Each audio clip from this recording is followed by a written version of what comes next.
Dr. Marcus Washington, a decorated Navy SEAL turned trauma surgeon at Boston Memorial, is subpoenaed to testify in a police brutality case against Officer Ryan Brentwood. The case involves 16-year-old Jamal Carter, who Marcus treated for injuries inconsistent with the official police report. Marcus faces pressure from his family, particularly his wife Amara, who warns him about the risks of testifying against the police. Despite receiving anonymous threatening phone calls, Marcus decides to stand for the truth, knowing his medical evidence is irrefutable. His past as a Navy SEAL, where he was known as Commander Shadow, gives him a unique ability to assess and handle threats. He notices he's being followed and that the courtroom is filled with hostile police officers, in an obvious intimidation tactic. On the stand, Marcus calmly presents his medical findings, which directly contradict Brentwood's account. The defense attorney, James Sullivan, tries to discredit him by bringing up Marcus's past experiences with racial profiling by the police and his military background. Marcus maintains his composure, sticking to the medical facts. He notices juror number 7, Michael Chen, paying close attention. As Marcus's testimony becomes more damaging, Officer Brentwood becomes increasingly agitated. During a break, Marcus is threatened by a man with military bearing who was later identified as a plainclothes officer.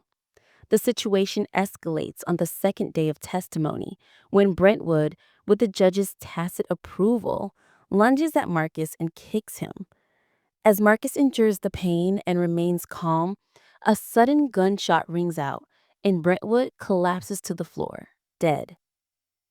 Chaos erupts in the courtroom after the gunshot. Marcus's medical instincts kick in and he immediately tries to save Brentwood, but it's too late. When Detective Sergeant Victor Reynolds arrives, he ignores the evidence and immediately handcuffs Marcus, treating him as the prime suspect. Reynolds is a broad-shouldered man with a permanent sneer and a clear bias against Marcus. He orders Marcus's hands swabbed for gunshot residue, but the test comes back negative. Reynolds dismisses the results, claiming Marcus, as a trained Navy SEAL, knows how to avoid leaving residue. Security footage shows the shot came from the gallery, not the witness stand. Yet Reynolds persists in framing Marcus. As the news reports begin to paint Marcus as a black ex-military suspect, his wife, Amara, arrives with their lawyer, Calvin Harris. Harris gets Marcus released, but Reynolds warns them that he'll be watching. When they return home, they find their house vandalized with racial slurs. The threats continue via phone, and Marcus realizes their phones and home are being monitored. The chief of surgery at Boston Memorial places him on administrative leave, abandoning him. Marcus, recognizing the escalating threat, moves his family to a hotel. He begins to suspect that the shooting is part of a larger, organized conspiracy. The precision of the shot and the coordinated effort to frame him suggests a deeper plot that goes beyond a single case of police brutality. He wonders what Brentwood was really a part of. 7 days after the shooting, a man Marcus recognizes as juror number 7 from the trial approaches him. He reveals himself to be Michael Chen, an FBI agent from the Internal Affairs Division. Chen explains that his role as a juror was cover for a long-term investigation into the Westbrook Police Department. He confirms Marcus's suspicions, revealing that Officer Brentwood was a key player in a widespread corruption network involved in drug trafficking, evidence tampering, and systematic civil rights violations. Brentwood was killed because he was about to be pressured to turn on the network's leader, Detective Reynolds. Marcus agrees to help Chen, using his medical credentials to access hospital records that have been altered to cover up police brutality. He finds a pattern of similar alterations in other cases, confirming the conspiracy's reach into the hospital itself. Meanwhile, Amara, Marcus's wife, discovers an academic paper linking police departments with high brutality complaints to private prison corporations. She reveals that Westbrook County has a contract with CoreStar Corrections, which pays the county per prisoner, creating a financial incentive for arrests. They also discover that Judge Harmon, who presided over the case, has investment ties to CoreStar, confirming his bias. The frame-up intensifies as a warrant is issued for Marcus in a drug trafficking investigation, based on drugs planted in his abandoned car. Realizing he can no longer operate openly, Marcus contacts his former Navy SEAL teammate Jackson Phantom Williams, who now runs a cybersecurity firm.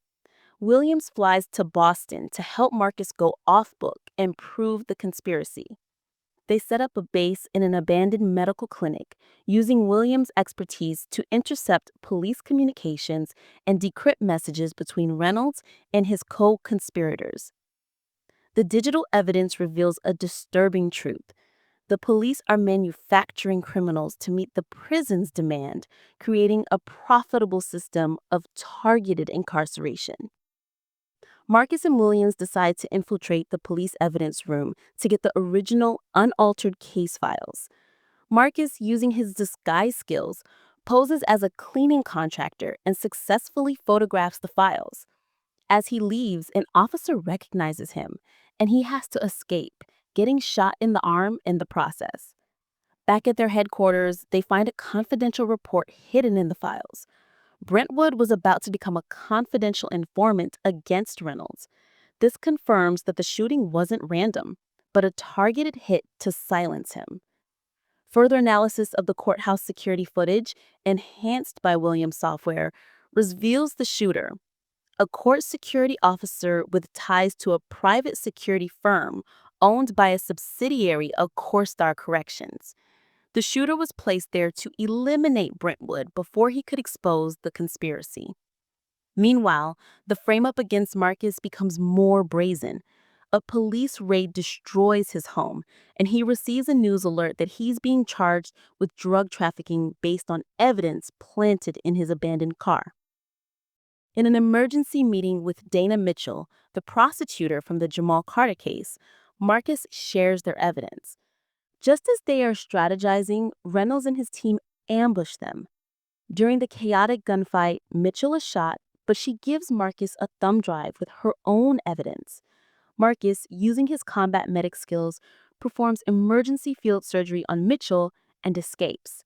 She survives, and the thumb drive provides even more evidence of the conspiracy, reaching into the governor's office through campaign contributions and consulting contracts. The story continues with Marcus and Williams operating from an abandoned medical research facility.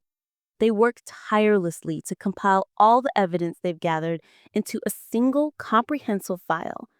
They discover that the prison contract with CoreStar Corrections guarantees 95% occupancy, and the police department faces financial penalties if they don't meet the quota. This confirms that the conspiracy is a deeply rooted, profit-driven system. They trace the falsification of evidence in dozens of cases, concluding that the police are manufacturing criminals to meet the prison's demand. Their location is compromised, and the facility is raided by a tactical team led by Reynolds. To protect the evidence, Williams creates a diversion, allowing Marcus to escape. Williams is shot during the escape, but tells Marcus to go dark and complete the mission. Marcus makes the difficult decision to leave his friend behind, knowing the evidence is what truly matters. He contacts his former Navy SEAL colleague, a former combat surgeon, who agrees to help Williams. Now completely alone and hunted, Marcus uses his training to evade the police. He knows the final confrontation is near, and that he must ensure the evidence reaches the right people to expose the entire conspiracy. With his family safe, Marcus goes into full combat mode, using every evasion technique from his Navy SEAL training to avoid capture. He returns to Boston Memorial, disguised as a maintenance worker, to download the original, unaltered medical records of dozens of police brutality victims. He discovers his wounded teammate, Williams, has been admitted to a hospital under police guard. Knowing the conspiracy's closing in, Marcus meets with Jamal Carter, the original victim, to recruit other victims of police misconduct to testify. Marcus then makes his riskiest move yet. He returns to the courthouse after hours. He retrieves the unedited surveillance footage from courtroom 305, which clearly shows a court security officer, Thomas Wilkins, shooting Brentwood. As he leaves, he is cornered by Detective Reynolds and a tactical team. Marcus, with no way to escape, has a moment of inspiration. He deliberately falls against a homeless veteran, a former Marine, and secretly passes him a thumb drive containing all of the evidence. Marcus is taken to a holding cell where he is